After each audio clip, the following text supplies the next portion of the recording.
Hello, welcome to part 2, Electric Boogaloo with Ruben 2. Yep, heavy subjects back again. The last episode was going to be, we were going to try and fit all of the 80s, sort of early 90s thrash in one episode, and we realised quite quickly that it was just going to be too long. Yeah, precisely. So this one we're going to focus on mostly thrash bands from that sort of like classic era that aren't in the big four, I guess. And I just want to say as well before we start, we can't mention every single band. There's going to be a band we miss, so feel free to angrily hammer your keyboards in the comments. So if we miss your favorite band, sorry. There's so much thrash out there. We can't listen to all of it, I'm afraid. We did listen to well over 100 albums for this one, so.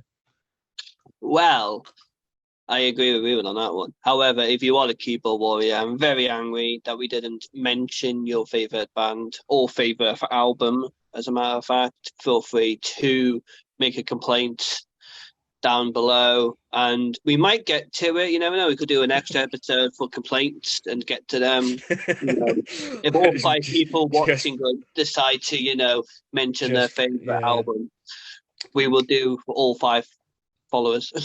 We'll just do one reading abusive comments. Nice one. That'd be great. Anyway, joking aside, we're going to start on the Big Six, Bay Area Big Six, I should say.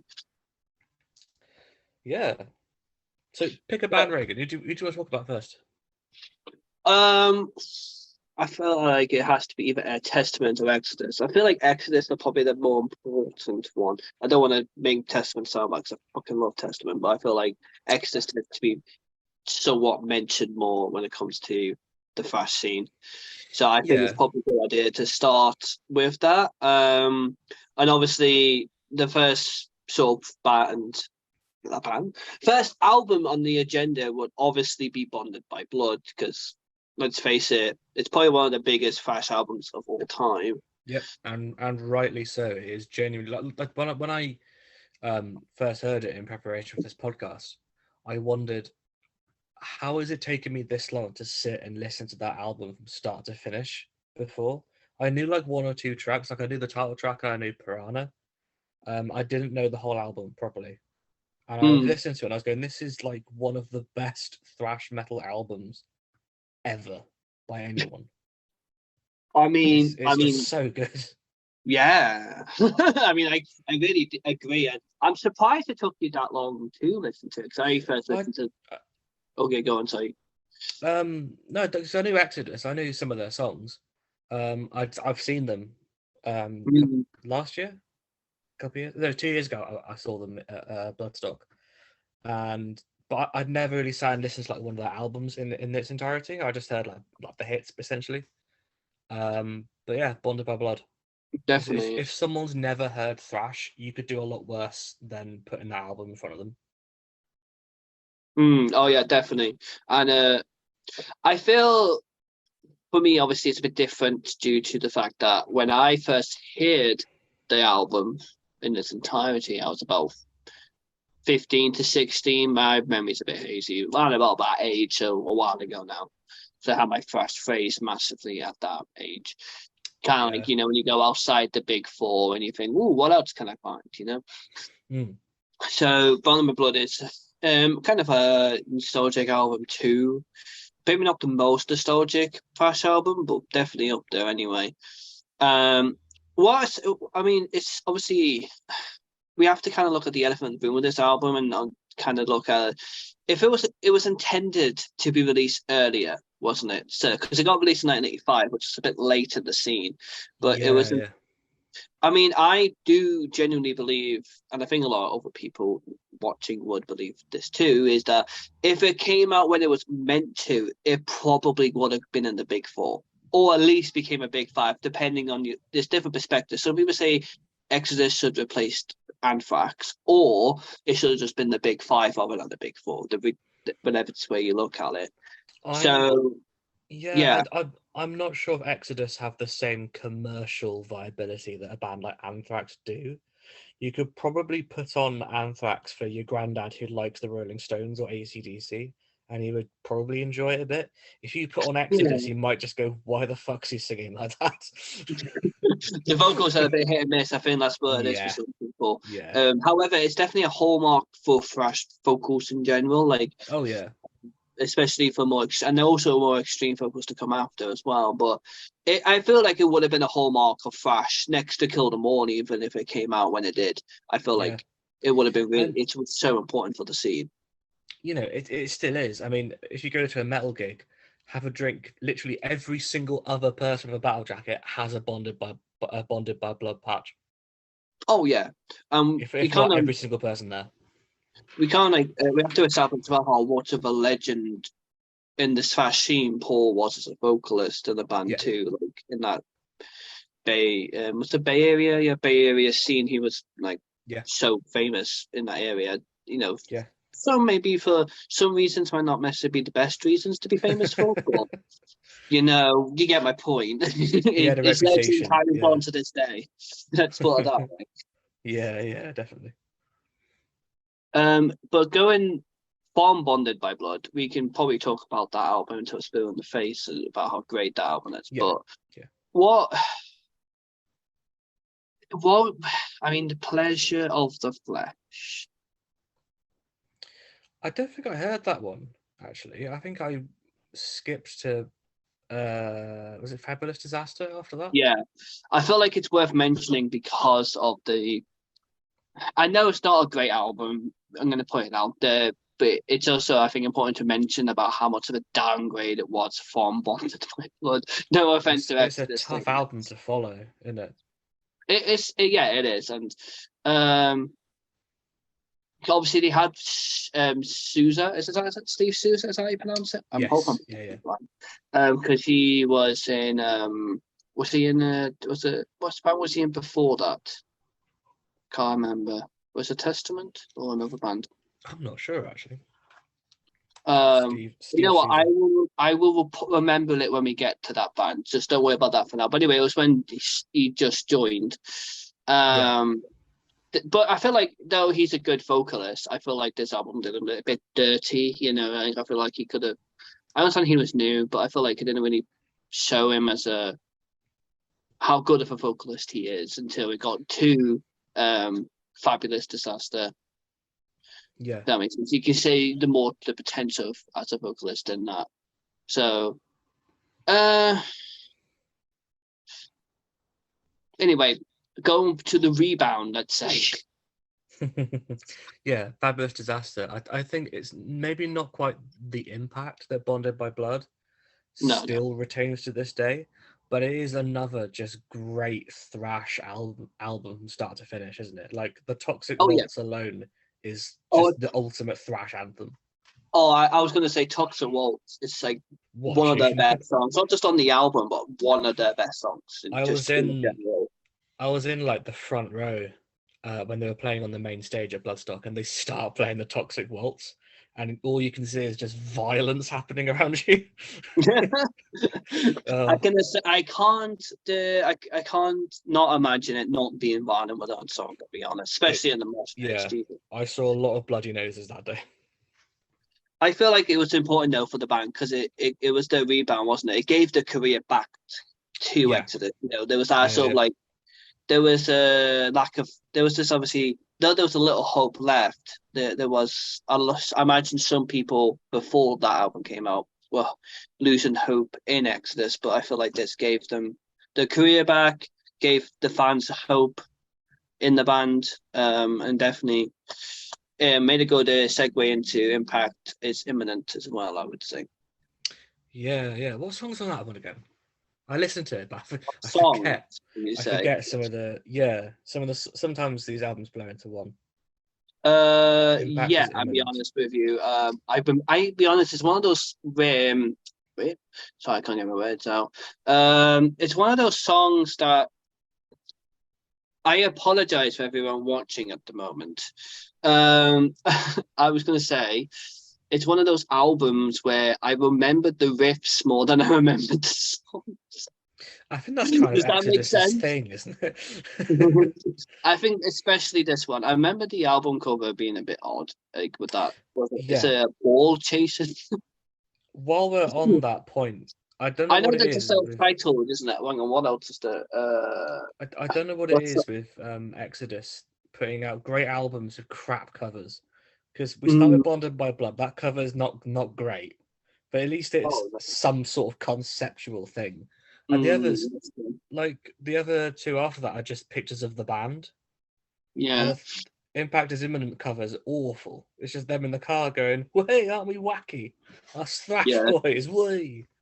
I think I remember AWOL was one, wasn't it? But it's like Yeah, AWOL type of AWOL. I absolutely remember that that one. leads. Yeah, And I know there was the self-titled, obviously Impact similar, but that's kind of obvious as well. And I think that's yeah, probably one of the bigger ones on the album.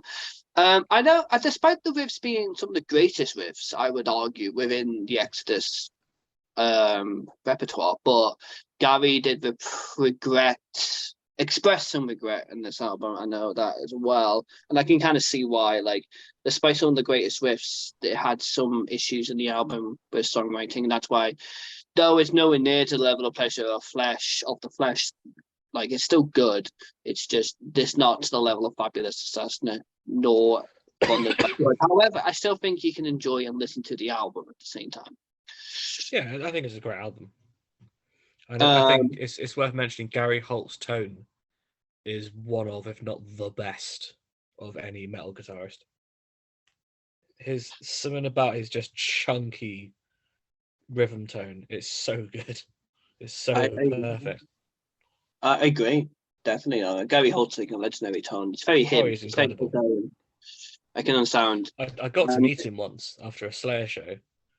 oh, Um, as you can imagine, his right hand. I got to shake his hand, and you can just feel like fucking hell. That's a handshake. 40 years But of fucking doing this. anyone else feel sorry for his genitals at this point?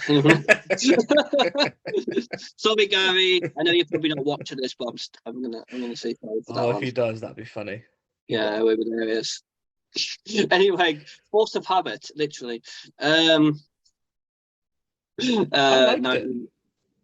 what this the are we talking about the masturbation or the album? Um, no, yeah, the album. Yeah, of course, of If we course. just want to briefly talk about, because a lot of those bands at that time were just churning out like, oh, we need to sound either like Pantera or Alice in Chains, but they were Yeah, it was shit like at doing either of them. But Force of yeah, Habit it's true. still sounds like Exodus. Oh yeah, definitely, I agree with that. What is it? Um, Is it Feeding Time at the Zoo? It's called. I really love that song. yeah, I mean, I personally, I quite enjoyed Fall in My Side, and I mean Yeah, as well, I can see why that and Good Day to Die did see some success for the band. I can understand why it fitted in, but at the same time, they kind of kept their own sound going. They didn't fully divert too much, and I felt like, granted, yeah, yeah. do I prefer this over Bonded by Blood? No, by all means, no. Absolutely not.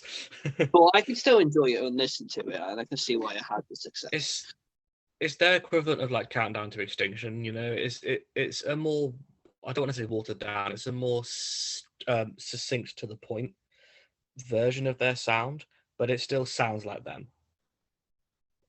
The cat just walked in. I'm sorry. The cat. Yeah, my cat. Well, my neighbour's cat, but she came in. Do Oh you want to yeah, say hello, Pops?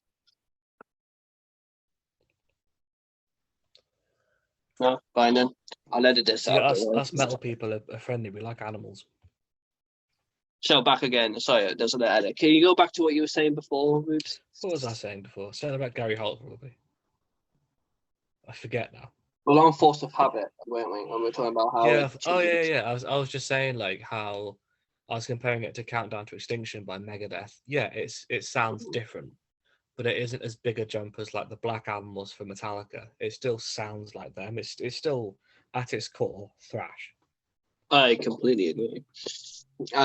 Definitely. I think it's again a great album to enjoy, but it's just I wouldn't call it a Thrash must almost. But I No, say no, if no, no. you enjoy Thrash and enjoy Exodus, it's still worth a go. I think Yeah, it's going to cut off there again when into the not late, like early 90s now, and we don't want to go too far ahead because that's other parts.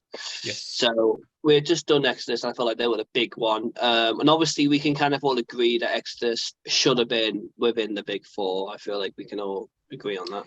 they are probably the first band I would say to check out after the big four.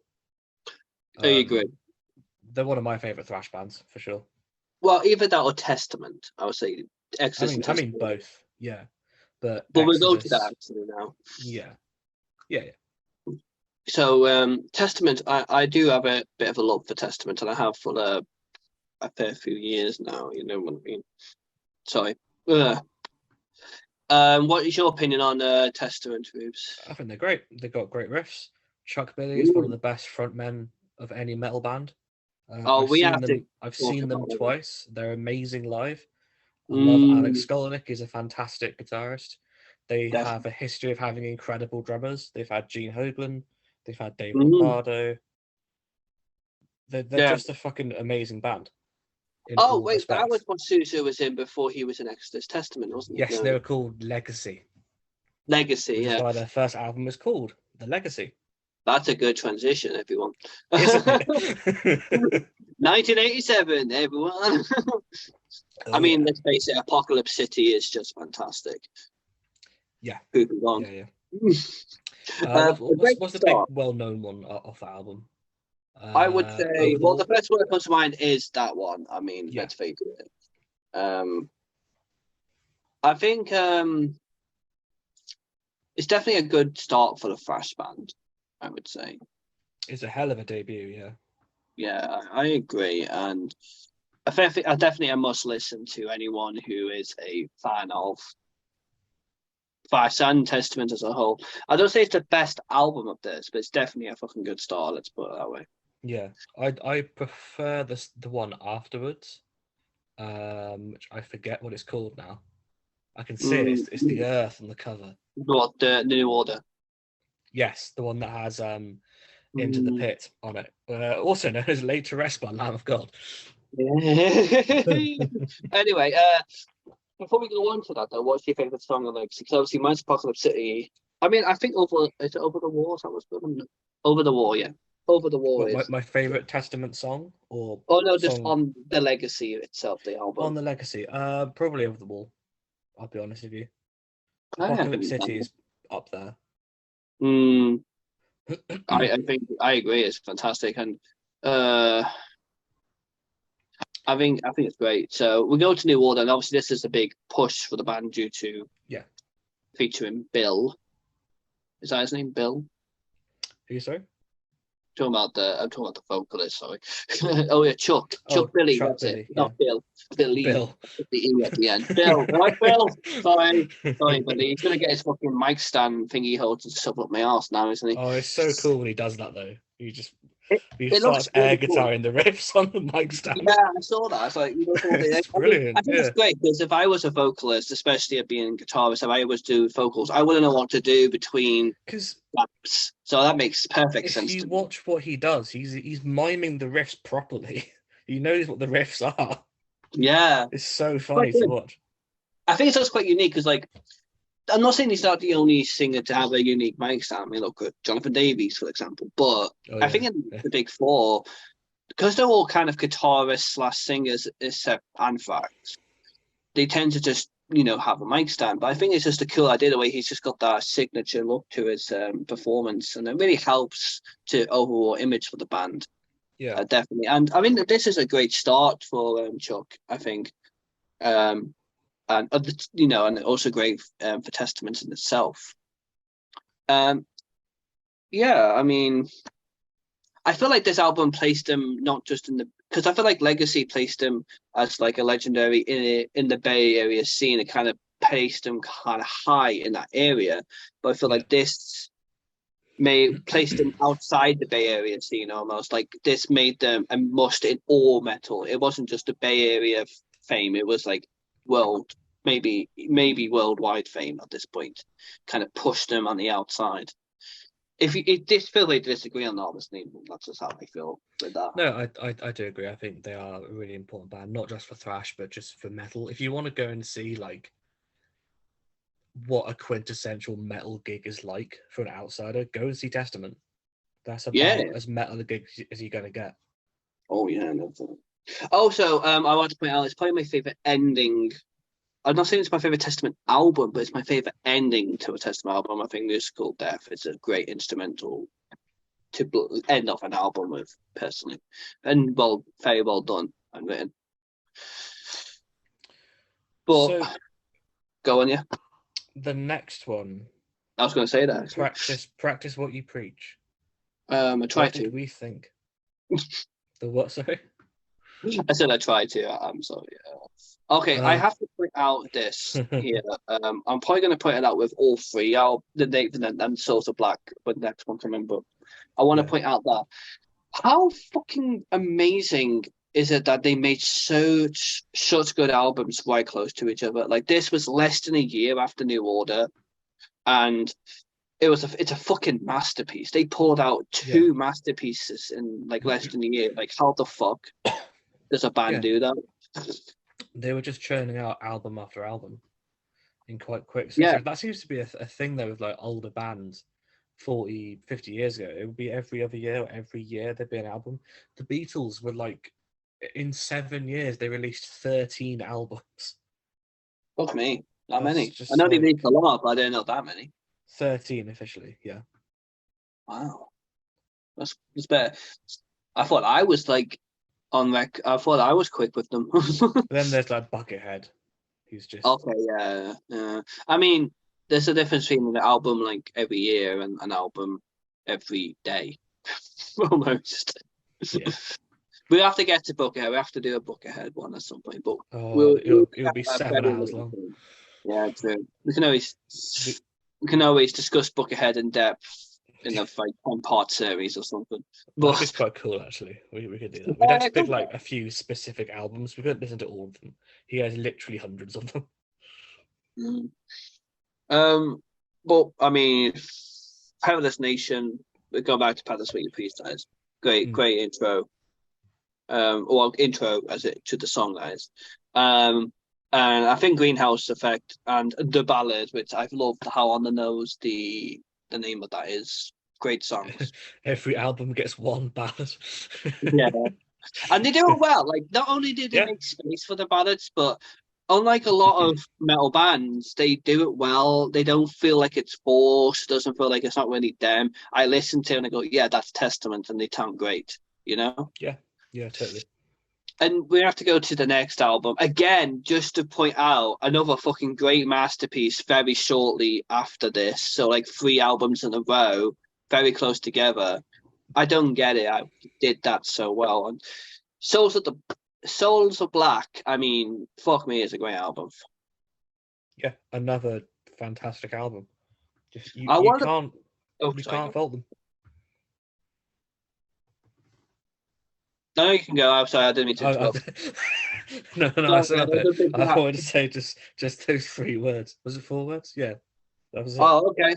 I wanted to point out Greg Christian, the bassist in this album. I feel like this needs to be said. Yeah. I feel like it's important to mention this.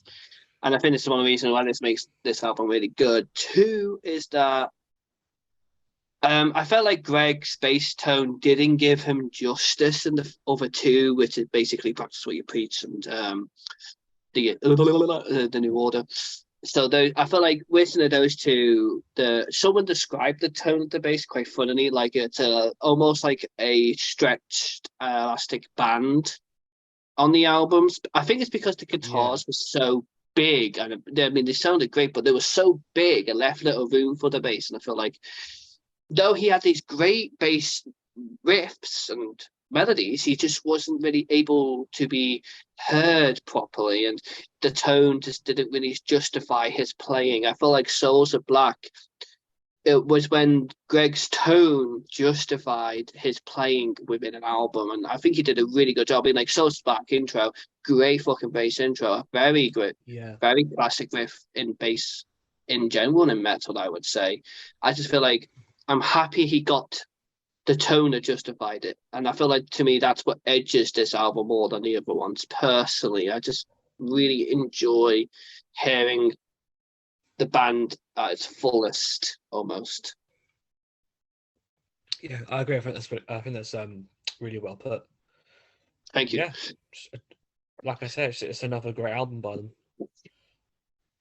Yeah, definitely. And the ritual was the one after, which is a bit of a gap now, we're both aware at this point. Which was 92, so 2 years, 2 or so years. I can't remember the exact I think time that was frame. that was when they went on that the legendary Clash the Titans tour, right? It was them, I wasn't there, but I Megadeth, think I know what you mean. and Anthrax, I think. It was basically lots of thrash bands, but not Metallica, for obvious reasons.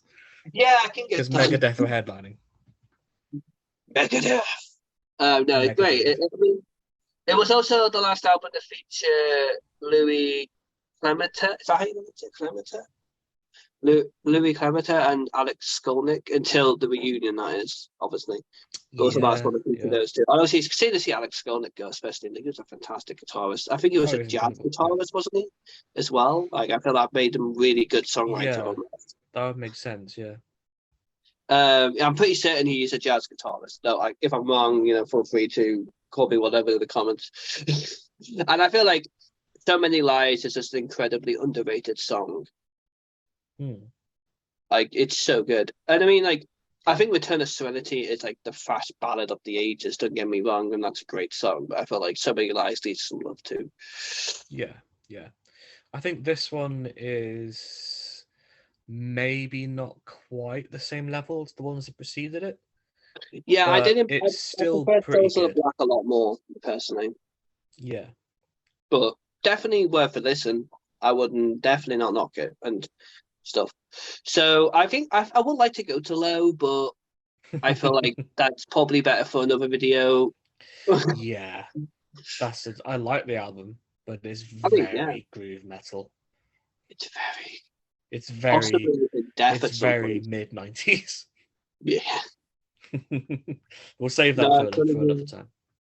yes, definitely. So I'll let you choose the next one. So you got a choice between Death Angel Violence or what was the other one? Last Rocket was one of them as well. So I didn't hear any Laz Rocket. For some reason I just didn't get to them. I don't think they were on the list we had to put together. But Oh like I yeah, said, we can't I would listen like to every band. There's just so many of them. I would like to mention them. I feel like Okay. just on the basis that they are part of the Big Six. I feel like not massive discussion, but I would like to point them in there just as a shout out at the end. Oh yeah, Forbidden as well. I forgot about Forbidden. Sorry. Oh, Forbidden. Forbidden is so good. I'm seeing them this year. Actually, they're playing. Because I'm going back to Bloodstock. I try and go every year. They're playing, so I'll definitely go and see them. Their first two records,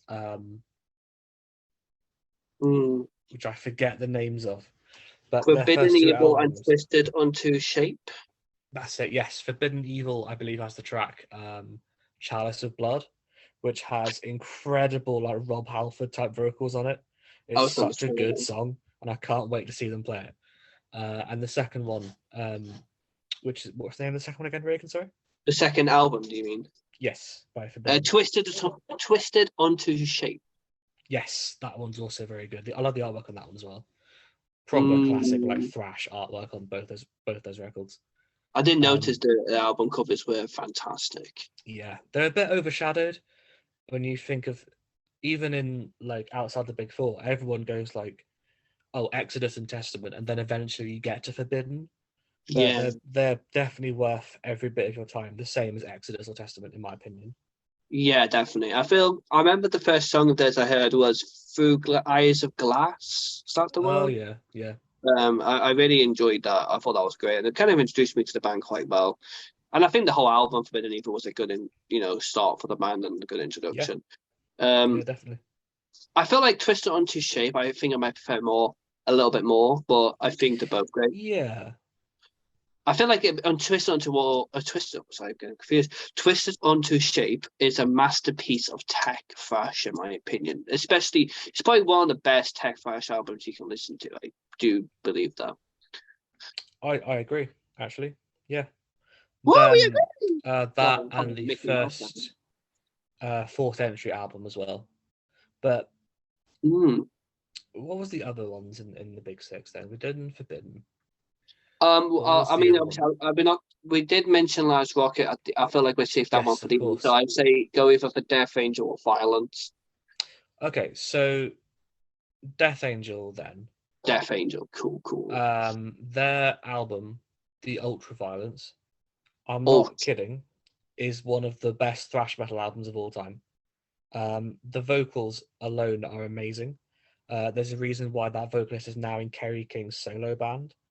Kerry King could have picked whoever he wanted. There's a reason he chose that guy. He's a fucking. The song's shit. Don't get me wrong, but the vocals are great because yeah, it's I think Mark Osqueda. I think you pronounce it. Mark something.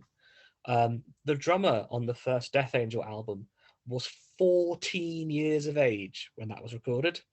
Jesus, Holy shit! What a Jesus, performance! Yeah, can't get over that. I mean, I what wasn't what a shit at performance! 14. I'm everything. I learned A minor when I was 14. I, I, I actually wrote my first ever thrash song when I was 14. That was actually interesting. It was a song called Blood of the Pure, which ended up becoming the name of my band eventually. Yeah, I wrote I that when I remember was that. Yeah. 14. I mean, nowhere near to the level of Death Angel, but I tried. But I know what you mean. It's a great album. It's a classic, isn't it? It's a classic. It's just something. I mean, what else Yeah. can I say? Is it the title I track, think, the 10-minute long one? yeah, I Yeah, think so. which to this day is still considered one of the most important and greatest thrash metal songs by any band. You Oh know. yeah, definitely. And I think they go head to head with the peers. Yeah. Like the big four. They can easily like. I feel like if it came earlier, like around about the time of the big four, it could have easily gone head to head with Kill Them All or Ride the Lightning or Peace Sells. Well, regardless of how controversial that is, I'm not listening to those albums saying this. It's definitely can go head to head with them. Like the scorching melodic vocals and the fucking ferocious riffs. Like Ferocious Souls is a fucking ferocious song, let's face it. Yeah. So, Absolutely.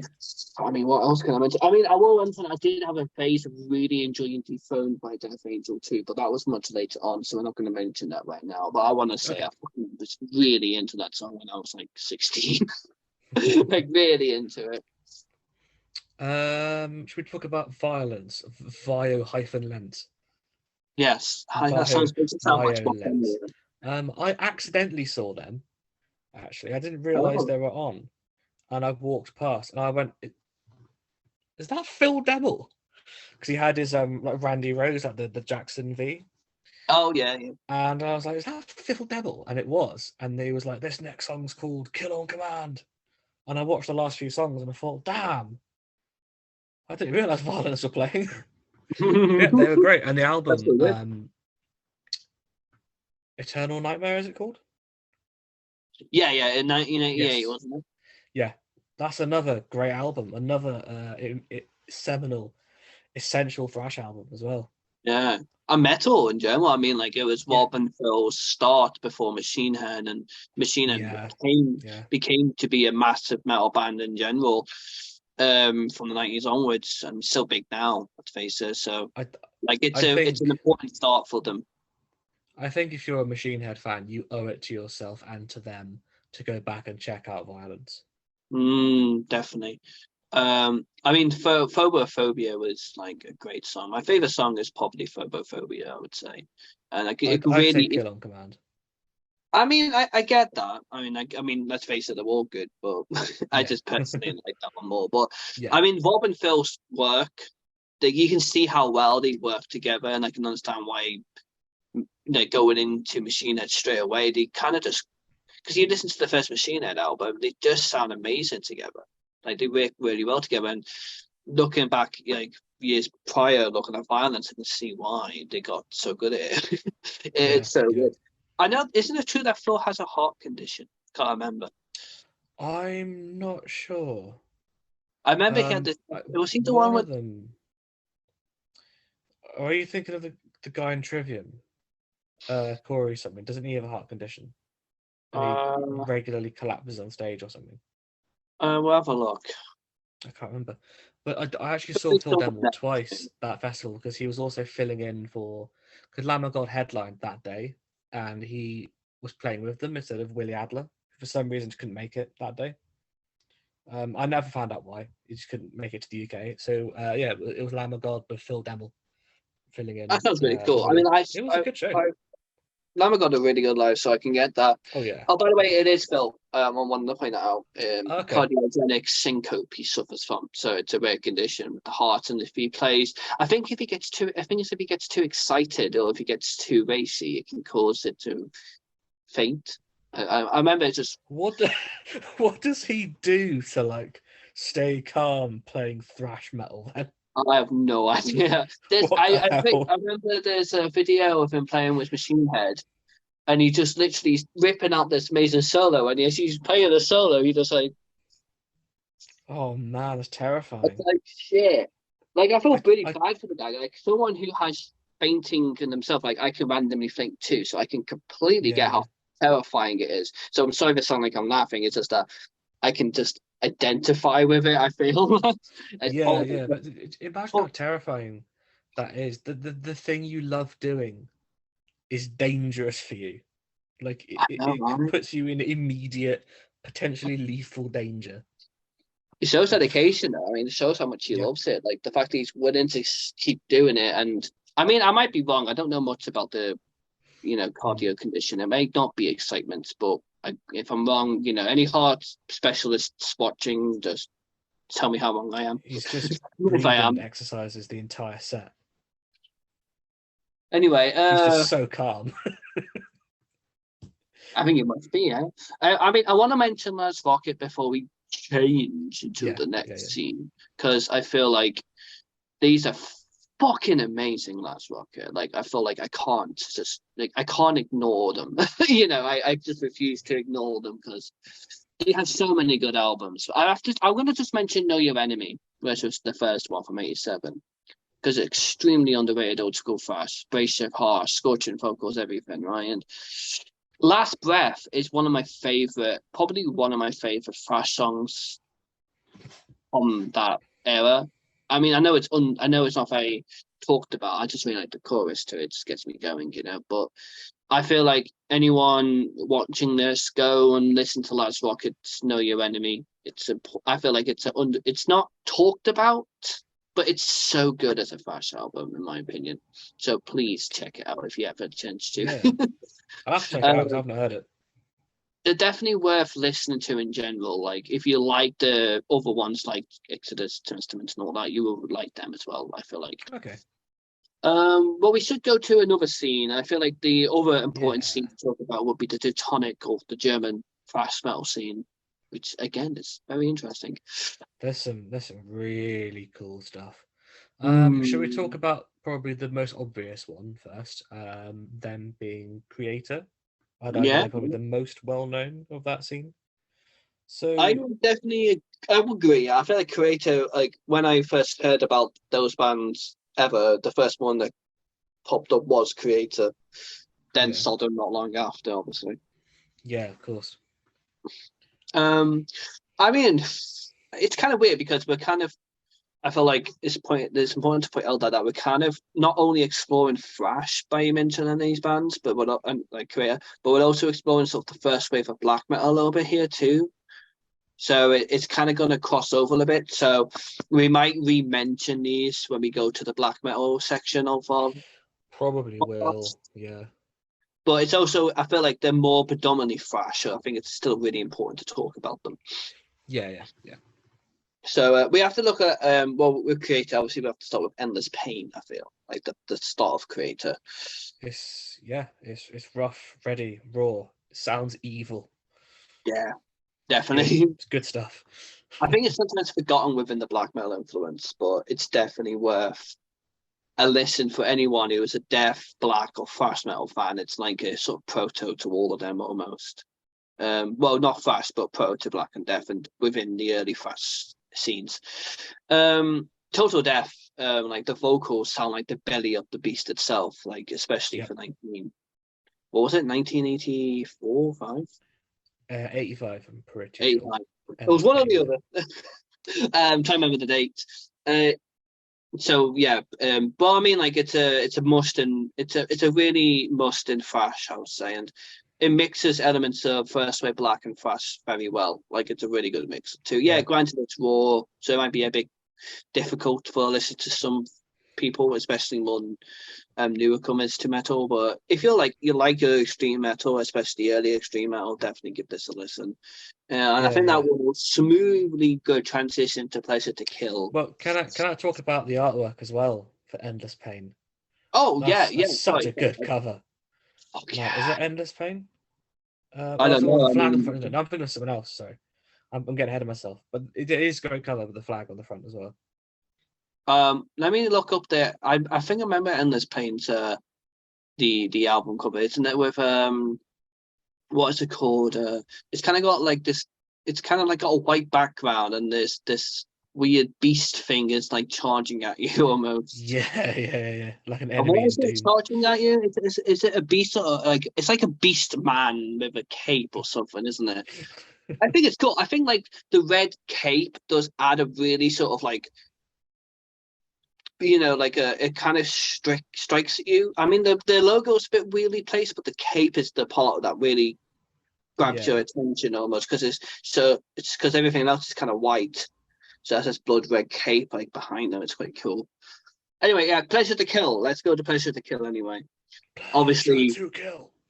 they're talking about album covers, Doom, right?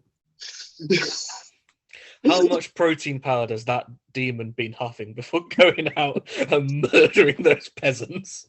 Literally dry powder. He's even fucking drinking it. He's grabbing the spoon and chewing it. He's just putting it in his cup like coffee, just hot water.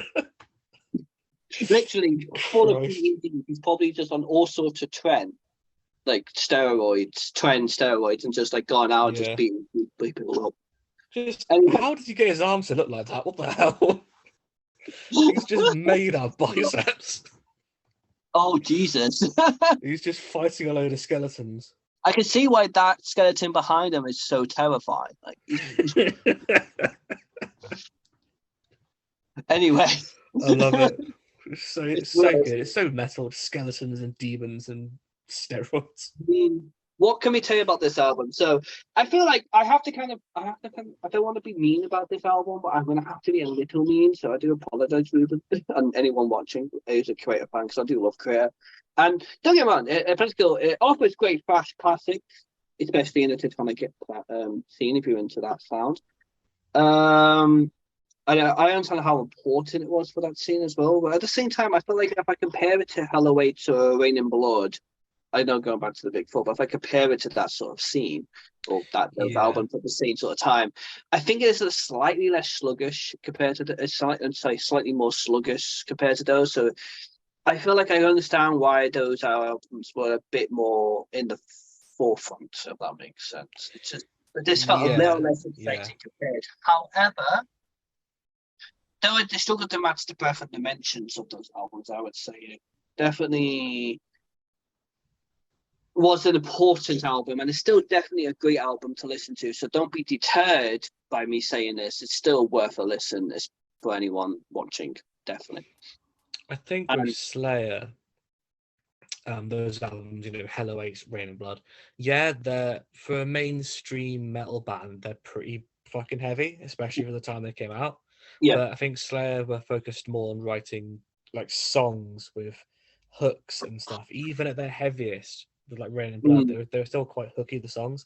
Creator was Definitely. just like, we're gonna fucking bash you over the head and send you straight to hell with no fucking mercy. We're really evil. Listen to how evil we are. It definitely, and I feel like there's definitely I feel like you can kind of see the difference between Michael Wolff leaving because he left a year prior to this album, didn't he? Michael Wolff, because he went off to join Sodom, was that right? And then I believe so, yeah. Yeah, and I can see that like him going and being now a free piece. I think that did have a bit of a effect on the probably as well. Maybe that's quite slightly behind due to that reason. But I think we'll get into obviously later on. But I think that despite that, it's still a good album. I still enjoy it and it's still worth a listen. Also, a random trivia fact before we go to the next album. This actually do with black metal, so I apologize. However, Varg or Burzum was actually wearing a T-shirt of the album after he killed Euronymous. Yeah. And the clothes that were covered in blood was actually of the album. The shirt he was wearing was Pleasure to Kill, ironically. This is where I say the obligatory, which we don't support Varg Vikernes. He's a cunt. Fucking. Well, he's an important figure in black metal, but he's a bull bag. Anyway, I won't talk too much about black metal because I don't want to mention anything political too much, nor I don't want to mention Varg until I get to black metal at this point. I promise not to mention it at all until we get to that, and we will go into full detail about. I just thought because you said the V word. Because you said the V word, I think it's probably best just say like, yeah, we don't support him. No, I get that, and that's fine. It's I don't want to make a whole conversation about Varg till we get to that point. I feel like we will save ourselves. It's coming. It's coming up, and it's going to be great. It's going to be the best episode, I think. It's good. Well, I feel like we should maybe to point out. I'm feeling like maybe it'd be a good idea to separate the black metal lore to the black metal music in 2-part episodes, because I feel like there's so much around controversies and lore around black metal. I might need to talk about that separately, but we'll get to that. We'll just stick to our good old friends of Creator for now. Good old Thrash. Yes, and obviously after this was Flag of Hate and Terrible Certainty. Well, Flag of Hate was an EP and Terrible Certainty was the full length after the EP. But I think it's important. Flag of Hate is brilliant. Flag of Hate. Yeah, the song. It's a great song. I wondering if you meant the song or the EP, but again, both are great. I like it. Both times I've seen them, Creator, when they play Flag of Hate. The singer, I forget the singer's name now. You know who I mean. Walks off the side stage. Is that the singer from Creator? Mila, I think. Mila. I think pronounced. I don't know how you German, so maybe like Mila. I don't know. But he it's fucks a Miller. off side stage. He doesn't slow down to Miller or something. I don't know. I'm not sure, but he goes off the side of the stage and brings out a massive flag and just waves it around during the intro of the song. That's cool. That sounds cool. It's really cool. They're a great band live. You have to go and see them if you get a chance. Oh yeah, definitely. I want to see if I ever get a chance to. I suppose the next thing to talk about would be not next thing, but like to talk about the album that we're talking about. It's obviously,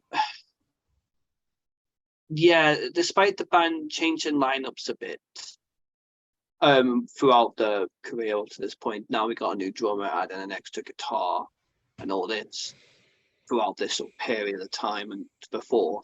I think it was important. I feel like the issue of Creator during this time, though, the great relic of albums, I feel like they were still kind of like, because they had these changes in lineups and trying to establish the sound properly between each other. I think it's important to, I feel like this is kind of the start of this lineup being solid and then improving more so from this lineup. Yeah. That makes sense. On that point, a bit controversial, but I actually think Creator are probably the only sort of classic thrash band where I actually think their newer stuff is their best work. But we'll talk about that later on. Well, I think their best stuff is kind of like the later but early 90s sort of stuff. Like between sort of 89 to early 90s, I think that's one of my favourite part of Creator is. But again, it's subjective, isn't it? And I think they're all great, don't get me wrong. Anyway, we can obviously the two albums we just mentioned, the album and EP are great, but then obviously Extreme Aggression and Out of the Dark Into the Light EP came out after, and again, fucking great playing going on there. Like the guitars are fantastic, and though it's nothing too new and maybe sometimes predictable. Yes, I could argue that, but however, it's thrash done really well regardless of that. Like it's just done well. My opinion. Yeah. Does that make sense? And Extreme Aggression, the song is so good. It's Oh such yeah, a just like when they do it live and the strobes are just going in your face during that when he sings the main line of the song. He's belting it out, screaming his head off. yeah. And the drums are just, you know, it is an assault on the senses in the best way. Oh yeah, definitely. I'm really looking forward to mentioning the next album, Coma of Souls, which It's a fucking good album. fucking great People album. of I the want to mention Lie. a few things about this one. Mm. Well, I mean, I want to mention one thing here, and I really have to fucking mention this, and this is how great they are. So, you know the song When the Sun Burns Red, right? Yes. From this album. I know it's not one of the big songs from the album, but there's a line, there's a few lines in this I want to point out, lyrically speaking. And these lines are so potent for later on. So the line goes, oceans overflowing. I got it written down in front of me, I made sure to get it up. Oceans overflowing, islands drowning everywhere. Leaders wouldn't admit it. Now they're crying in despair. And the reason why I want to mention this was in 1990, right? Mm. However, 16 years later, so in not 16, sorry, 26 years later, 2016, sorry, Louisiana, there was an island outside Louisiana. And try and remember the name of the album. Let me see if I can find it. Not the album. I'm talking about the island. The There was island, an yeah. island outside Louisiana. It was called the Isle Dijon Shoal. I think it's something like that. It's Isle of Dijon Charles. I don't know how to say Charles in French. Charles, something like that. I don't know. Might be wrong. Anyway, I've heard the Isle of Dijon, which was an island just off Louisiana, and it's a part of Louisiana. And there was a native tribe that lived there. And I know this might seem off, but I'm just putting it out. I think it's incredible.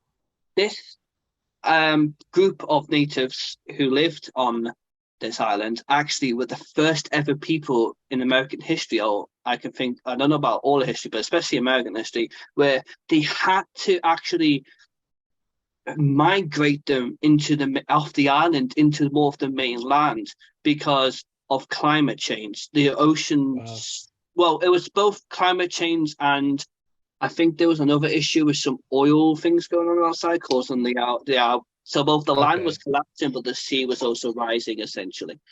And due to the overflowing of the homes, eventually took a long time of legal battles because it was happening slowly. But it got to the point where it became so unlivable that they won a legal battle, and the Louisiana state actually got a proper $48 million worth of funding from the federal government to migrate them from that island into the mainland because it was unlivable.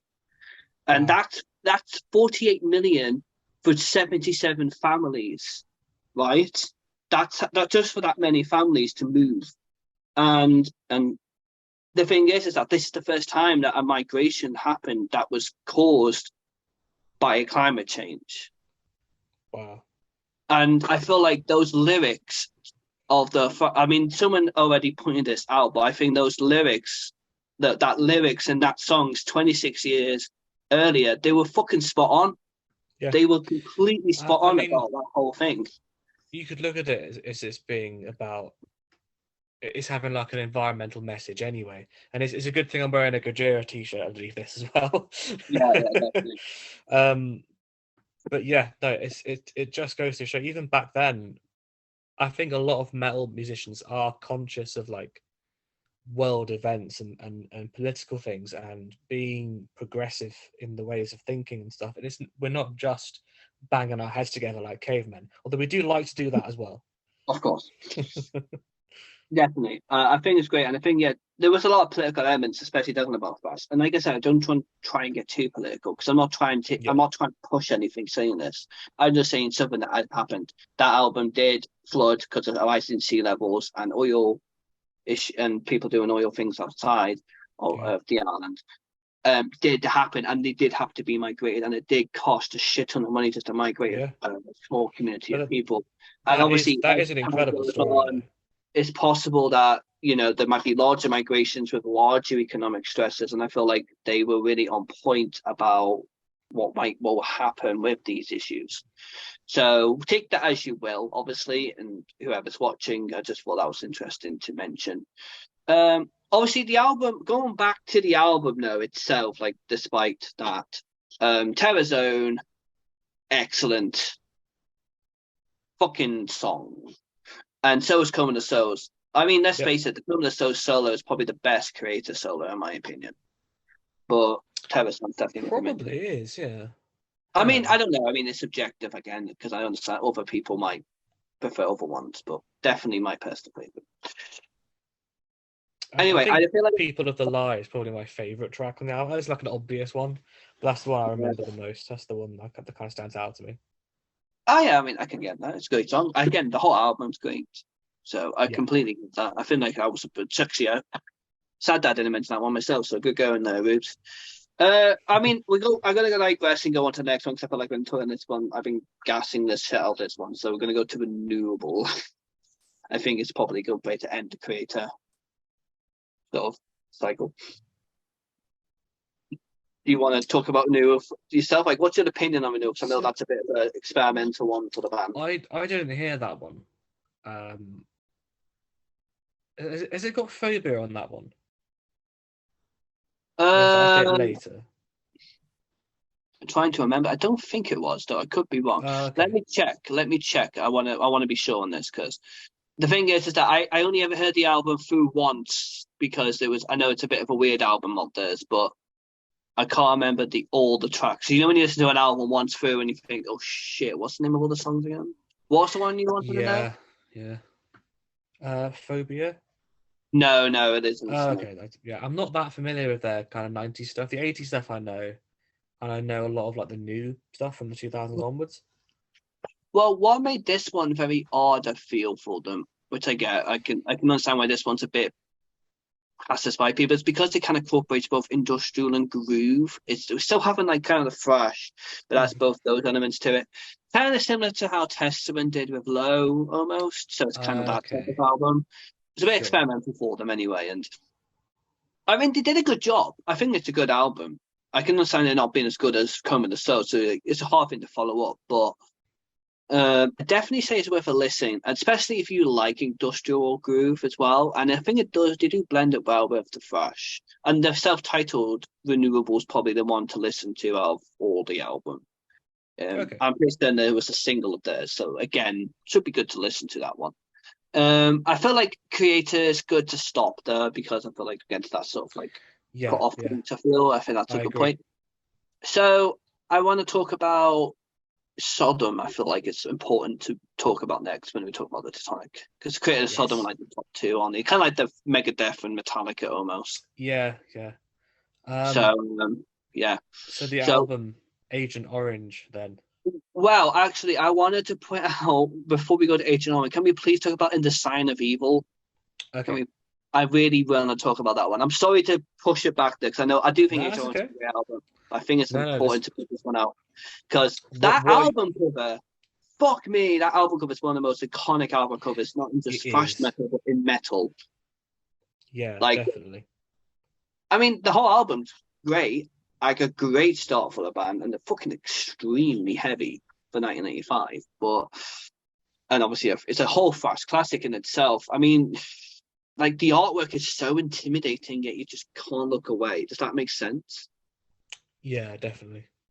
I can't get over it. And obviously, it borderlines between basically black, thrash, and death. So it's kind of that sort of weird thing with the old creator, kind of borderlines. And this is a lot of the old Teutonics, kind of like that. It kind of like it's not really fixed into one, like kind of like Metallica for the time. It's not fixed. It's like there's speed metal, there's thrash metal, there's death metal, there's black metal, and all this kind of going on.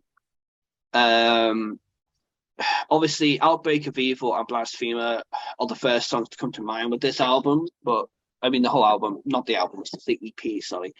Extended play is still worth a listen all the way through. And I think it's good to go to Obsessed to Cruelty as well, because that was their first album, like feature at length album. And obviously it features Michael Wolf as well, like enjoying the band after he left Creator, and I think he helped really shape the band's sound. Though, however, I think there was more shaping after. Don't get me wrong. Um, I feel like Obsessed with Cruelty is a really good start, but I think Persecution of Mania was when they really found their footing, which was that 87 or 88? I can't remember. It's 87 or 88. But I feel like that one. I'm sorry if I'm going on too much. You can stop me, by the way. No, that's fine. Um, so I feel like Michael Wolf joining Obsessed by Cruelty, and then the next album being Frank Godsick. I can't. Godsick is German. So let's call him Frank. Just Frank. He joined the band as well. I feel like Frank was the point where him joining as well with Michael joining before that kind of shaped the band sound to what we know Sodom to be, basically, which is Yeah. he brought the new songwriting aspects in itself, but he also had he gave it a much more organized, clear sound, not just in its overall tone, but in its actual lyrical niche that it's known for, kind of focusing specifically on the politics and war itself. With that being the theme that carried and I feel like this theme carried on with the band. I feel like Persecution of Mania is when the band found its sound and then carried the sound on until this day. But I feel like the ones before that, the EP and the album before that, was just them shaping that sound, if that makes sense. Yeah, definitely. Yeah. I feel like Persecution of Mania is when they establish the theme and who they are properly. And then Agent Orange, which you mentioned, which you can talk about in a sec, obviously. I feel like that's when they perfected the sound. Does that make sense? Yeah, no, absolutely. Anyway, Agent Orange. Take it away, Red. So I first listened to this. I knew the track Agent Orange already. But when I was traveling back from seeing my folks who live, I'm not going to say what city I live in, but they live in a different city to the one that I currently live in. So I was traveling back on the bus from there, about a 3.5 hour car journey, and I listened to Agent Orange in its entirety, and I went, "Fuck me! This is another one of the best thrash albums of all time." Yeah. I will die on that hill. Oh no, I mean I join you on the hill with my friend. I think it's a great album. I think It's incredible from start to finish. I think Persecution of Mania is still great as well. I feel like they kind of more of each other, but Agent Orange, I can see it being more perfected. Definitely, I can definitely go with it on you on that. I mean, going into Better Off Dead, because I don't want to spend too long on these albums because we got a lot to go through. Go Better Off Dead, Resurrection. It's a great song because I know that's dedicated to Angel Ripper's father, who died. Yeah, The bassist died.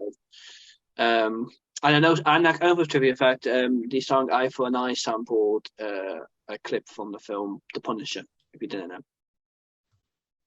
Which version of the Punisher? Which film? Like which film Punisher? The one from '89, I think it was. Was that? Was that I'm one? not sure if I'm aware of that one. Yeah. As in based on the Marvel character, Frank There's Castle. a film called The Punisher from 1989 and all that. I don't know. Yeah, I think it is based on the comic. I'm pretty certain it is, unless it's slightly similar. Is it It's a about a guy called vigilante Frank action Castle? thriller, and I'm pretty certain it's because I don't know the comic very well. That's the thing about me. Yeah. So like, I can't really say. He's a superhero, but he's literally just a guy who shoots people. Yeah. He's just like based on the Punisher character from Marvel Comics. Yeah, it's the '89 version of that. Basically. As is Holy Wars by Megadeth is also based on the Punisher.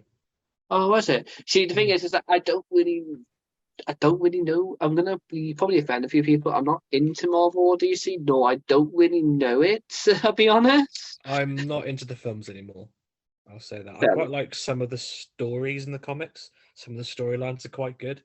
But we're not here to talk about comics, are we? No. Anyway, I wanted to say I could go on a massive tangent about comics if I wanted to. I know you could. We could do a lot. That could be a separate show for you. Ruben's comic reviews. I did like though the Battle of Dead is a great album. Some I won't say it's the best one, especially some definitely did say it wasn't the best. Quite popular opinion. However, despite that, I think I personally liked this one a bit more than what some people did. If you want my opinion. Tapping in Vain though, or Tapping the Vein, Jesus Christ. Did you hear that one? I didn't know. I've literally only heard the ones that were specifically on the list. Just because that list already was like 110 albums or something. No, I can get you on that. I mean, I'm not gonna. I don't blame you. I just wanted to put it out to anyone listening. I listened to the album. It's fucking heavy as shit. It's like Definitely. thrash and death essentially. They kind of went in more death territories with this one, and fuck me, it doesn't fail. It's really good. I Listen, definitely better than Better Luck Dead. I think what's cool about doing thrash metal for these 3 episodes, and the takeaway from this is I think needs to be there's always going to be more to discover, but Oh yeah, this definitely. will hopefully be a bit of a foundation. It's been a foundation for me going into bands that aren't in the big four or not even in the big six, the Bay Area big six. Just Yeah, there are lots of other bands. There's always a new thrash band to discover, or even if you know one album by Creator or Sodom, those two bands alone have like 20 albums between them. So that's like several hours of music to go and explore. There's yeah, always something new to discover. yeah, definitely. And I think it's important to understand that thrash is such a big fucking genre. It's got to be the biggest one, right? In terms of just the sheer number of bands and the amount of hours of music, right? It's got to be I the don't biggest one. know. I don't know. I think Death and Black are gonna be quite intense too. Because I'll be honest with you. there's a lot of like kind of like SoundCloud type black metal artists because it's not no discredit to black metal. I love black metal, but it's not the most difficult of genres to kind of produce. If that makes sense. I think it's also quite common to be a solo project in black metal, so I feel like that Yeah, probably makes more yeah. popular to do such things. I mean, Anyway, that's kind of the direction I'm going in currently. yeah, So we'll see how that turns out. so anyway, I want to go to destruction going on the Teutonic scene. Yeah, Probably the earliest of the big four of the Teutonic scene being destruction. Um, I think that, I mean, do you want to carry this on? I mean, I know they kicked off the career with Inferno Overkill and Sentenced to Death, and I feel like this really helped the band. Also, it's really offered something to the scene personally. because But I don't know if you want to go straight to Cracked Brain. that's the one I heard, Cracked Brain, and I loved it. And they do a cover of My Sharona by The Knack, and it's amazing. I love that, my Sharona It's cover. so I good. was so shocked when I first saw that. I feel like the vocals are very reminiscent of Bonded by Blood. I feel. Do you get that Yeah, feeling yeah, from it? no, I can see that. Yeah, Yeah, that's how I personally thought when I heard it. And I mean, granted, it's a giant thrash fucking album, Crackbrain, and well composed, decent production, and probably the most important album in the discography. I think we're just going to stick to that with this band, though, because they're going into 1990. But I feel yeah, like yeah, that's what you want to listen to mostly. However, I feel like if an Overkill and Senses of Death are still worth a listen regardless. So they're kind of like secondary albums to put in the destruction category. I don't want to go too far into it, but definitely worth a shot on that one. Crack Brain, though, is a must. I also want to mention another band before we get to Tankard, which is Holy Tankard. Moses. One, I feel like it's important to mention because they kind of go into destruction because alongside destruction, the other first sort of bands to come in the Teutonic scene was not only destruction but another one called Holy Moses, and I really wanted to mention them because I feel like they're very important to mention for anyone I've heard the listening. name. So one, not only did they start in 1981, which is Wow. early, let's say, Yeah, yeah. their singer was female, Wow. I which did is not know very that, fucking rare for a thrash band. especially at that time. That's fucking cool, though. Yeah, no, it's fucking That's awesome. I was awesome. so Yeah. shocked when I found out that, and they got an EP. I think it's called Satan's Angel, and I'm not joking. It's 1982, and it's one of the fuck. I bet I'm convinced it's one of the heaviest, like the heaviest thing up to that point. I'm gonna Like the download it heaviest right thing you can now. hear. So not only is it female fronted, it's probably one of the heaviest things you can get at that time frame. It's This sounds absolutely incredible. crazy. Crazy. I mean, it's only an EP change. I mean, their first proper album. I'm trying to remember the name. Is Queen of something, isn't it? I wanted to mention that. I got it written down somewhere. Actually, maybe I don't know. I think I did anyway. I can't find it. Let me see if I What's can that? find it. What's that EP called? Satan's Angel, I think it's called. Satan's Angel. It's not on streaming. I have to find it somewhere else. Yeah, I tried looking on Spotify, but it wasn't on there. I know it's Maybe I sad. can find it. a copy of it Hmm. at my local metal record store. I wonder if they I have it. mean, it's on YouTube if there's any consolation. Yeah, I'd rather give the band some money. I don't know if they're still I don't together. know if you're going to find Satan's Angel. It's right. It sounds like quite a rare demo, but I'll definitely, order it online definitely on worth cassette or a something. listen though. Anyway, uh, yeah. So I feel like they're definitely worth listening. I'm going to kind of look up what the other album was. Holy Moses. She also joined. She also was in the band with someone else called who was I think what was his name? She was in the band with her husband. Her husband was the guitarist, which was Andy Klassen, because I think the woman's called Sabina Klassen. I'm hoping I'm Okay. pronouncing this right. And her husband was Andy Klassen, and they were both in the band together. But Jesus, not only is it female fronted, but it's heavy as fucking shit for the time. And I feel like I know they're not the big four because they broke up. They ended up breaking up in the early 90s, and they went quite as big in the scene. But Jesus, they're definitely worth a mention because they're one of the earliest. They started in '81. So like that's crazy, and I think it's definitely worth a listen for anyone who wants to sort of like old odd entities of heavy stuff like the like.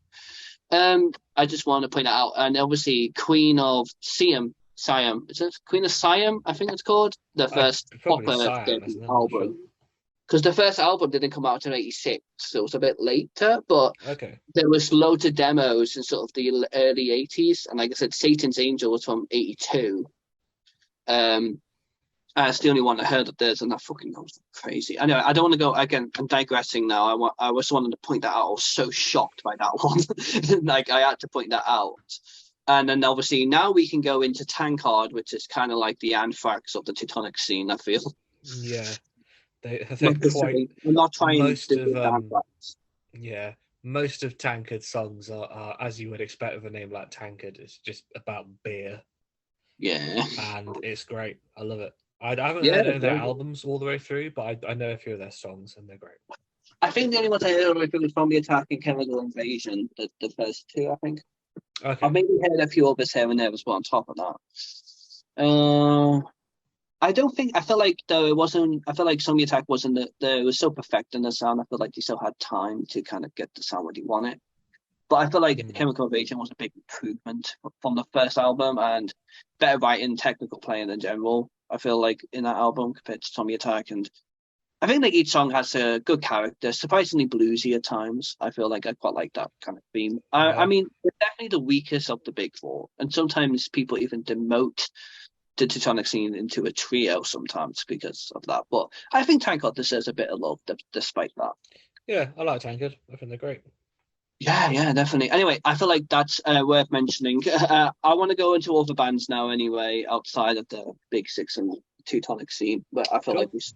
we move. I want to go to Celtic Frost. I want to mention about them because fuck, I love Celtic Frost. Like, I absolutely love. And then I'm going to shout to the hills. I love Celtic Frost. Anyway, do you want to start on Morbid Tales? Yeah, I mean, I listened to it. I think did I listen to that one? I don't know. What's the one after that? Morbid Tales was the first one. Megatherion is this. Well, That's the technically, one. Yeah. To there's technically Megatherium was the Emperor's one I listened to. Return, which was an EP, but Megatherion was the next album. Yeah, yeah. I listened to that one and I went, yeah, it's amazing. It's a really, really cool record. I'm not sure if I'd call it thrash. If I probably wouldn't. Um, No, I feel like the Thrasher one was more Megatherion. I feel like it was more Thrash influenced than yeah, that. yeah. That's what I was kind of getting at. I mean, I can see how a thrash band from the 80s would probably go like they would probably mention Celtic Frost as an Mm, influence because most metal bands would that sort of era. They were so influential for yeah, their time. definitely. I But I think the feel like influential extreme metal. yeah, definitely they were much more of an influence on the extreme metal and death metal and especially the black metal scenes that were on the horizon back in the early 80s.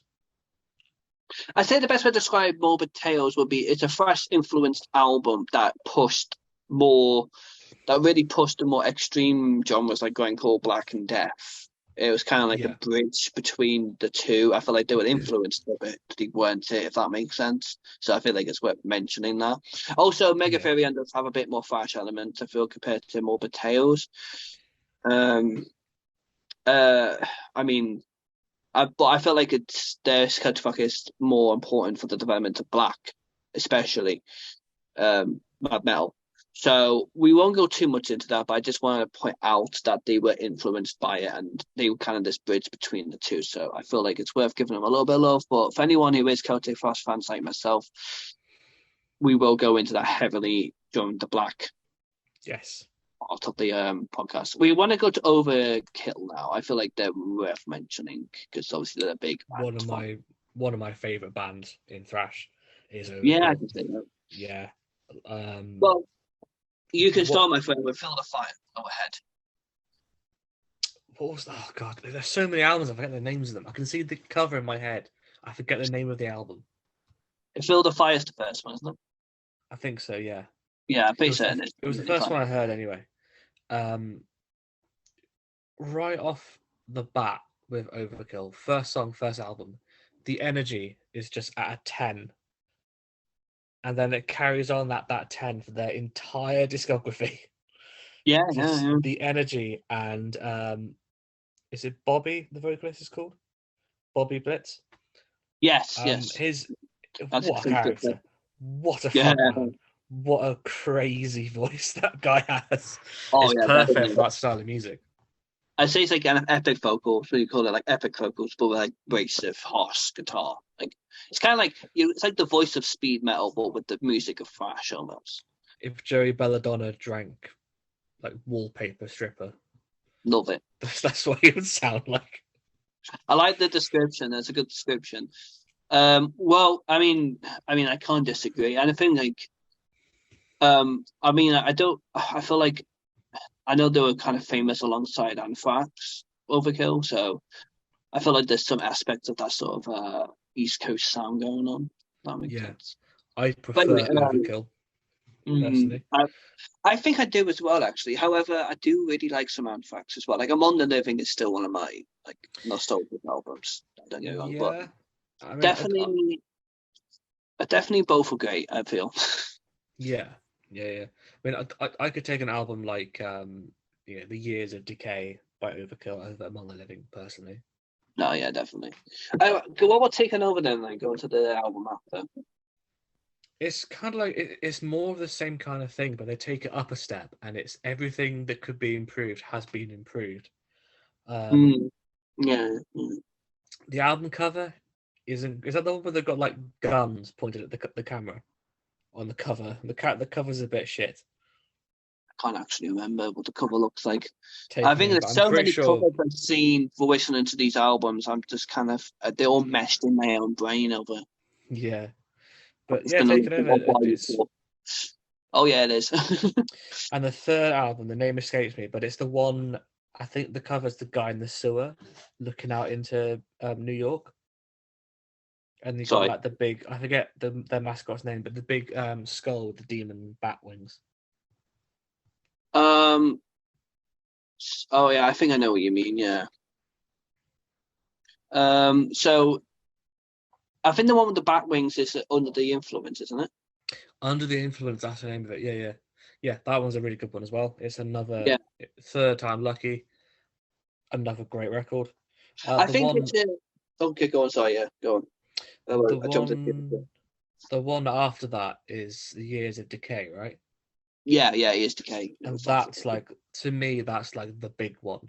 And Dimebag Darrell, famously of Pantera and Later Damage Plan, cited that as one of his biggest influences when he and the rest of Pantera switched from glam to groove metal, like heavy groove metal. Yeah, definitely. Yeah, okay, that's a good point. Hmm. But I he mean, yeah, cited that above like Metallica and Slayer. He said that album was more important to him than those bands. yeah, no, I can understand that. I mean, yeah, it's a great album. Like, Yes, Decay is great. Um, for some reason, the song "Head" from that album gave me Power Rangers vibes. The theme Oh yeah, is. I yeah, feel like yeah, I was like, oh shit, yeah. I've listened to the Power Rangers themes almost. Um, I feel like in Under the Influence as well, going back to just that album, I think it was because it was first to feature the new drummer, which was Sid, and they replaced him with Rat, wasn't they? And I feel like that did change the sound a bit. However, still keeping the sort of cool overkill sound, but I feel like that did have a bit of a change for the band.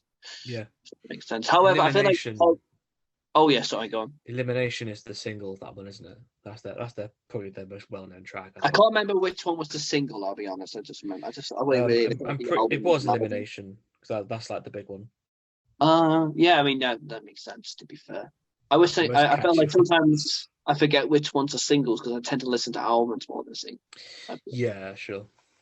I wanted to actually going into that idea as well, going into horoscope since we're mentioning Years Decay already. Because you put that perfectly. Horoscope, I think, is a great album too, and I feel like it was a big change for them because obviously they had the part of very long time guitarist Bobby, and then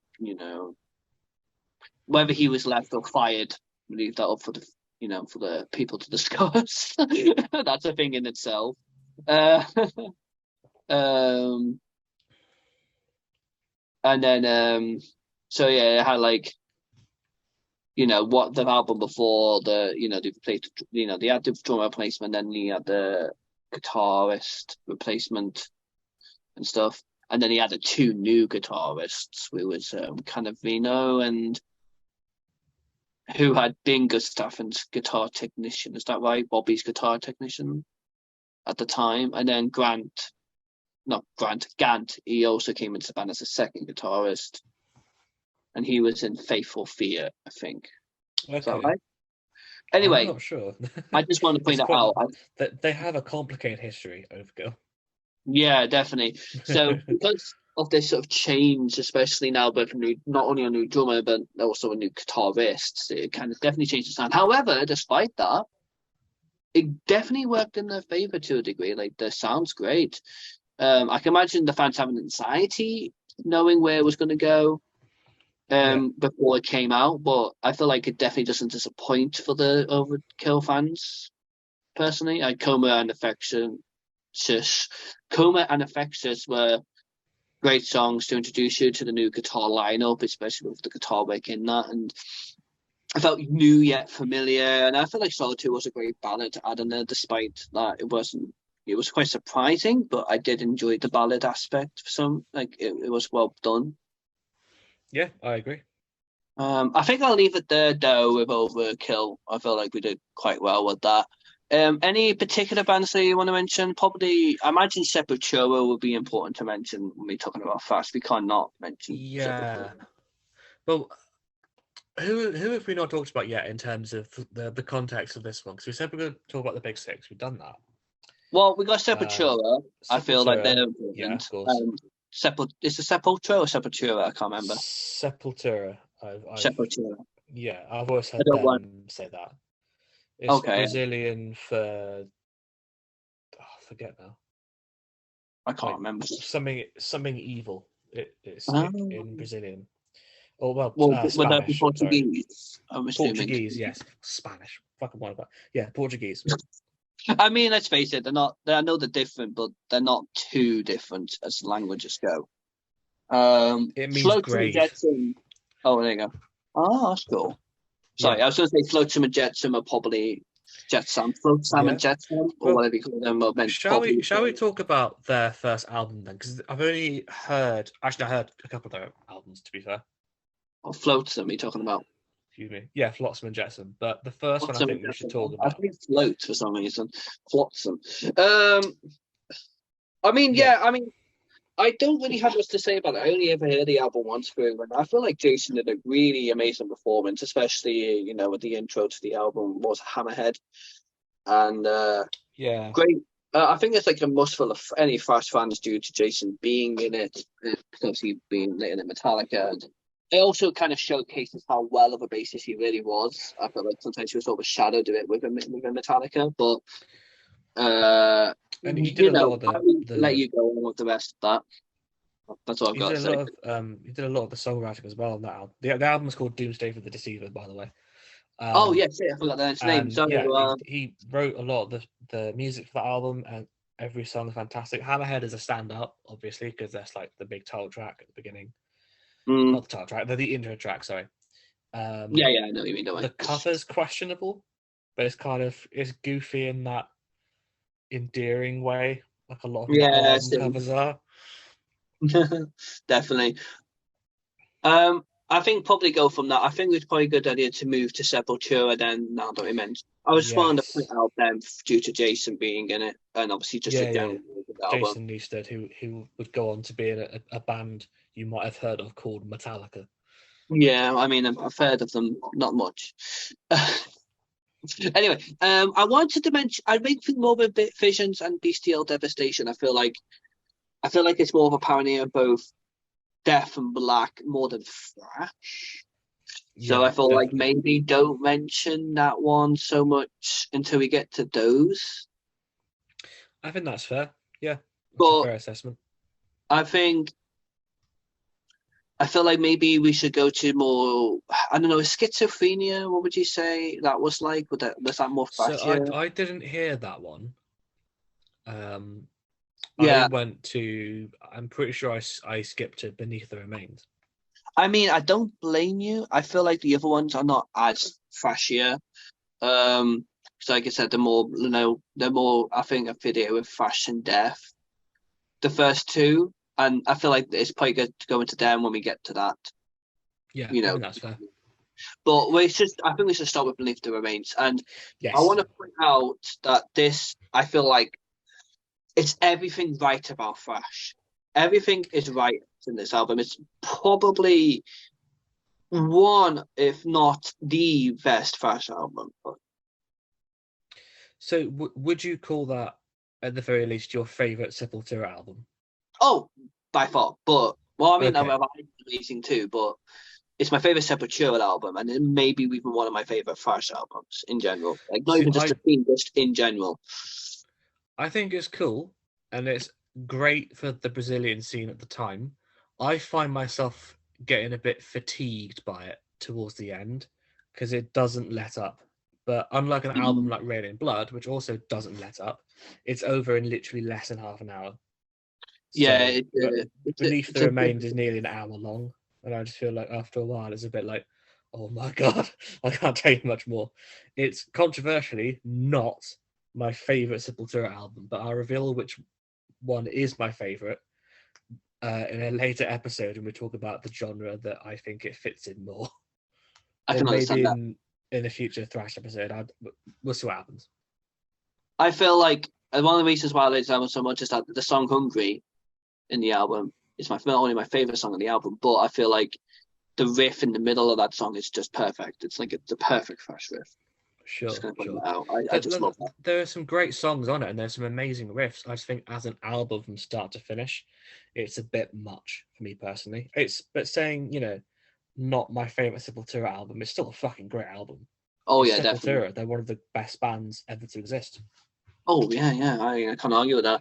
Oh, we'll go to Arise then. What's your opinion on Arise? If you're talking about the follow up. I love, especially the song "Arise." I think is amazing. Oh, And yeah. yeah, it's a great. You can tell the direction they were going to start heading in on that record. I think Yeah. it's not as overtly groovy as Chaos AD, and it's nowhere near what the Roots. elements of Roots that elitists really hate. It's not that level yet, but I know what you mean. it's getting towards the Chaos AD Oh, sort of sound. however, oh sorry, I didn't mean to interrupt there. But I agree. What were you saying, sorry? I was just saying it's heading towards that Chaos AD sound, that kind of era. I often Oh, look at Arise and Chaos AD as kind of very similar albums. I agree. Yeah, I feel like Dead Embryonic Cells. I do feel like the sort of breakdown did feel like it was going in that sort of later direction what they would go into, if you know what I mean. I felt like it was that groove feel that that was signature for the genre that they later did. But it's obviously mostly fast related. So I feel like these two are both. I feel like Beneath the Ranges I prefer more. However, Arise is still a brutal, yeah, amazing bit of fast goodness for anyone to It's listen to. it's interesting because Sepultura are often named among like some of the most seminal, important thrash bands, and for good reason. But in my opinion, Beneath the Remains is really their only true thrash album. If Yeah, I that's agree that's with my opinion, but I think that's the No, one no, I I would go. agree. That one's thrash, and the rest of them are different blends of genres. Oh, yeah, I can't disagree on that. think you're completely right on that. I think I want to mention on top of the Sepultura stuff. I know, I want to move forward because I don't want the video to be really fucking long, but I want to mention Possessed, Seven Churches. But Oh we know that yes, this is death metal, so we won't go into it too much. But I think it's worth mentioning for the bridge between thrash and death. yeah. I mean, I would personally call Possessed album Seven Churches. I would personally call that death metal. Um, Yeah, a lot of people say no, it's just thrash metal, and I would say okay, well, in the same way that Lemmy always said Motorhead were rock and roll, if they are rock and roll, it's the heaviest fucking rock and roll I've ever heard.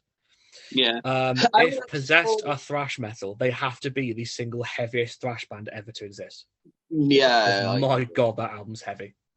no, yeah. And Well, to while be we're fair, at it, though, to be fair, remember I mentioned when I listened to Satan's Angel by their EP by Holy Moses, I was listening to this yeah, thinking this is kind of similar. Like this is borderlining into death. I'll be honest with you.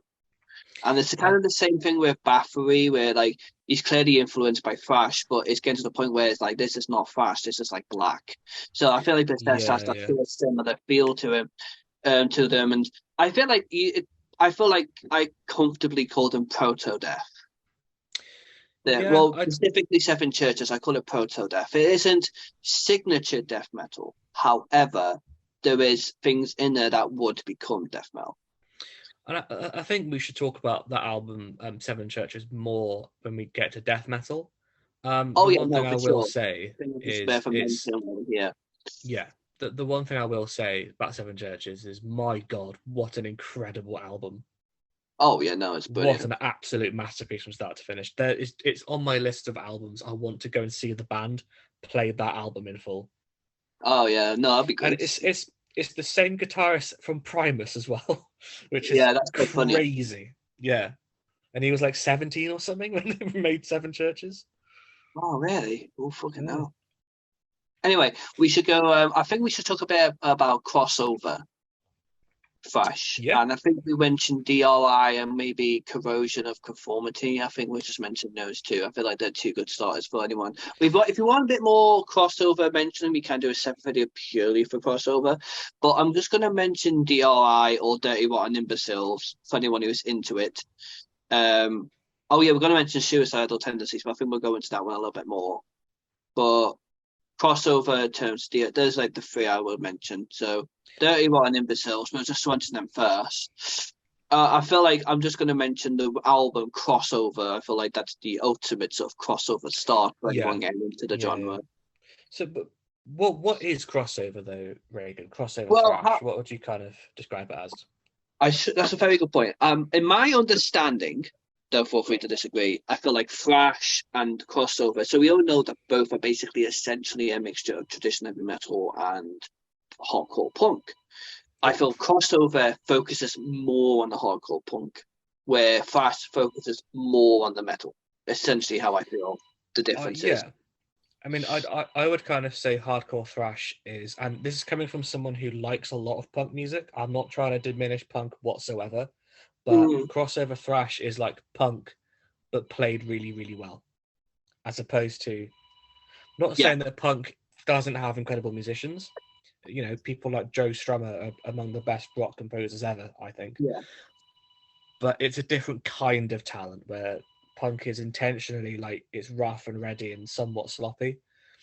yeah, definitely. Um, whereas crossover thrash is like playing more technical guitar parts, Yeah, yeah, no, but the definitely. energies combined just work so well.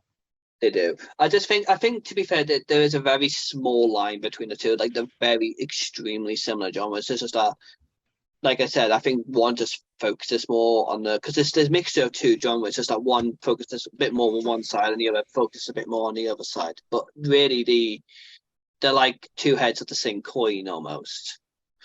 they're not that different really, and they're kind of part of the same thing. I just wanted to mention for anyone who's more into the punkier side of this type of music, definitely worth a mention to the DRI Yep, crossover. definitely. I mean, Fashion's cool and so forth, kind, but I'm going to just mention crossover specifically, and then obviously conversion of conformities are probably an interesting one to mention. I think some of the songs are really good. I mean, let's say "Vote with a Bullet." I mean, what kind of title? What a title for the song? Yeah, Like, if you're like you're the teenager getting into, and you're like, in that rebellious phase. I mean, I can see why people will want to listen to that. you know. Um, definitely.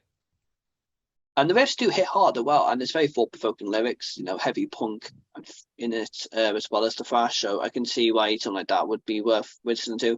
Obviously, I know it's more late, early 90s, like more early 90s than 80s, but it is 91, so it's not the worst. So I'd definitely say "Blind" by Corrosion's worth a listen for any crossover fans out there, or anyone wanting to get into crossover. And then obviously the more obvious one would be "Suicidal Tendencies." That would be Yeah. good. Yeah. Their album, is it How Can I Smile Today or something? Hang on. How will I laugh tomorrow when I can't even I smile? can't smile today. Yes, that's it.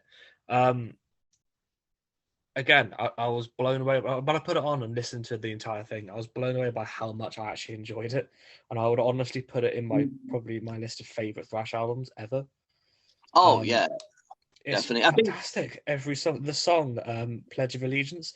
I remember when me and you saw Suicidal Tendencies open for Slipknot of all bands. Suicidal should have been headlining, but anyway, they closed with that song "Pledge of Allegiance," and what an amazing song to close your set with. And Oh yeah, definitely.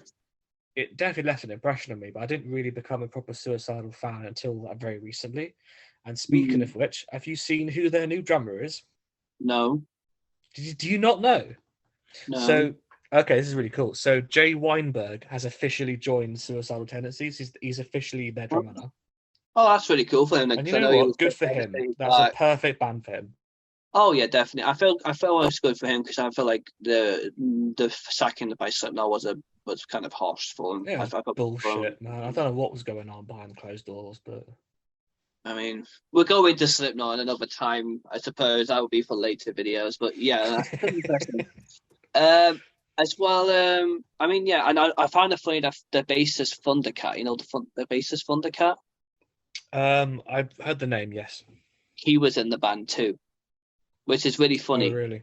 because he's so different. Like everyone thinks he's the sort of jazzy bluesy thing that he I does, mean, but he was so fucking in Suicidal Tendencies temporarily for like a year, which is crazy. the most famous bass player they've had is, of course, Robert Trujillo, who is now also in a little band called Metallica. Yeah. I mean, wasn't he first introduced later though? Wasn't he? Was it Lights Camera Revolution? Yes, that When? was the first album he was on, which is another great one as well. Yeah, definitely. That's got "You Can't Bring Me Down," I believe, is on that record. That's a really good song. Which song, sorry? "You Can't Bring Me Down." Yeah, that is a great song, actually. I think it's probably my favorite. Actually is my favorite from Suicidal Tendencies.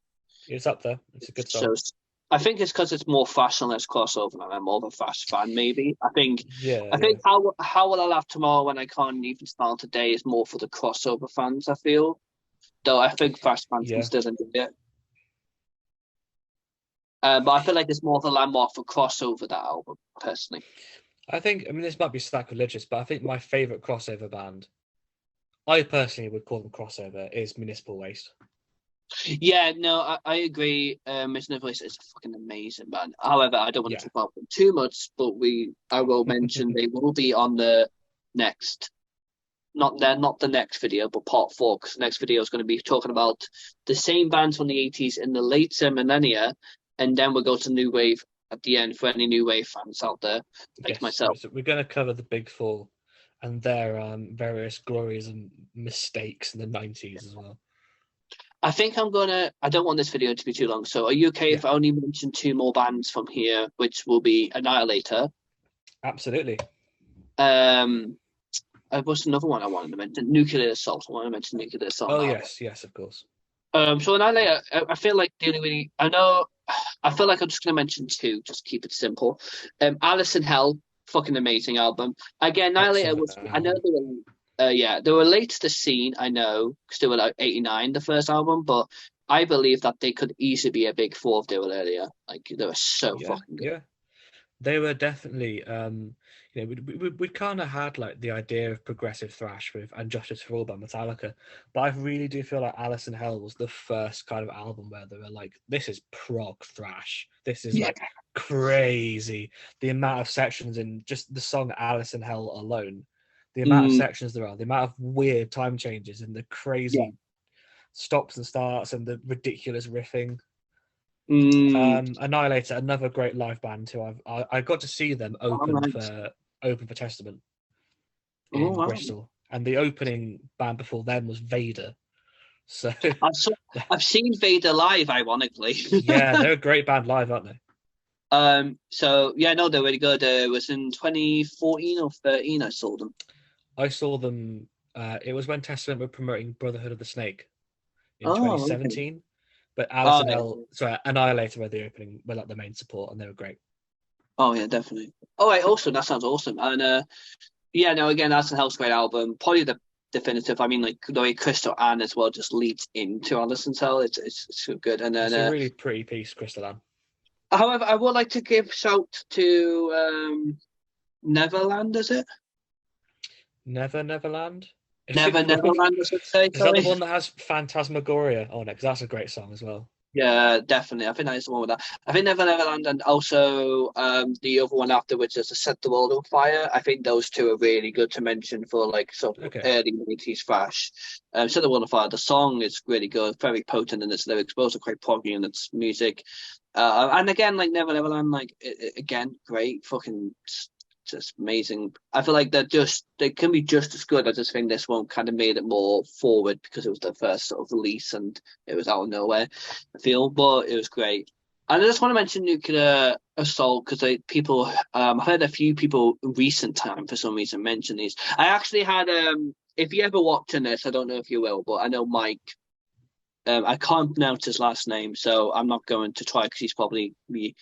I don't want to insult the guy, but Mike did comment on one of my videos who was the actual ex-guitarist of Nuclear Assault Oh, in really?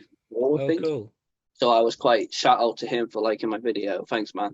And he's really fucking cool. But again, Game Over is also a good album. You know, a brain Yeah. instantly comes to mind with that album, but you know, it's on the border with crossover and thrash, I suppose, but I don't really know how you'd label it. It's more 50-50, I feel, but it's Yeah. still worth a listen. Funny fat I band. think as well, like if someone said, okay, I understand what thrash metal sounds like. What does it look like? What's the imagery of thrash metal? You would just show them the cover of Game Over. Yeah, no, it's Like, literally. this is what it's all about. It sounds like really fast as well. The album Game Yeah. Over, the band Nuclear Assault. It's so It's fast. just there's no thrashened, blackened, deafened, whatever. There's no fusion. It's just thrash. Yeah, It's it's pure fucking straight unadulterated. up thrash metal. It's Nike Yeah. high top, blue Anyway, jeans, battle jacket, thrash metal. I agree. I think we need to end it. We've been on the phone for a while now. Yes, this is going to be. Well, we're going to continue looking at thrash, and again, we're sorry if we didn't mention your favorite band. If we mm, didn't mention your favorite band, it's because we specifically dislike you, and we disagree with your opinion, and we invite you to comment abuse down below. okay. I tell you what, for the people out there, I'm going to mention some bands really quickly for anyone Okay, out there who got their favorite bands mixed out. Heathen, Exorder, Sacred Reich. good What's band. the I've other seen one? them. Oh wow. Prong, Very good live. Prong, yeah, Watchtower, Toxic, Forced Entry. love Full Century. Um, am I missing anyone here? I don't know. I'm trying to think of anyone top of my head here. Um, Not that I I don't can know. think of. But I yeah, can't think of anyone there's top of just my so much thrash. We can't get to it all, but hopefully, you know, this will inspire people to go and listen to thrash for themselves because there's so Yes, much good thrash. there really is, my friend, and I agree so much. Anyway, it was great talking to you, and And everyone, great to hear be on YouTube again with hopefully someone listening to me and to us. So thank you for listening. If you did get this far, well done. You're a fucking veteran. And Cheers, guys. we will see you when we make our part 3, exploring the big 4 later on.